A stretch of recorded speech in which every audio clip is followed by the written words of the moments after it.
আমাদের দেশেও ইসলামিক আইন কায়েম করা দরকার, কারণ এই বাড়িটাকে বিনা কারণে পাথর নিক্ষেপ করে যেভাবে হত্যা করা হয়েছে, তাদেরকেও ইসলামিক আইন দৃষ্টিতে তাদেরকে পাথর নিক্ষেপ করে হত্যা করা দরকার জনগণের সামনে।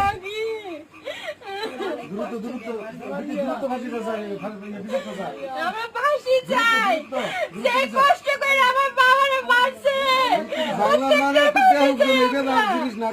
প্রত্যেকটা ফাঁসি চাই। এই যে দেখেন কিভাবে মারছে, আমার পাখিরে কিভাবে মারছে, ওই যে পাথর, ওই যে পাথর মারছে, হাত বাঁধা, হাত বাঁধা। ওই আমার পাখি, আমাদের দেশেও এরকম আইন দরকার ছিল, ইসলামিক আইন।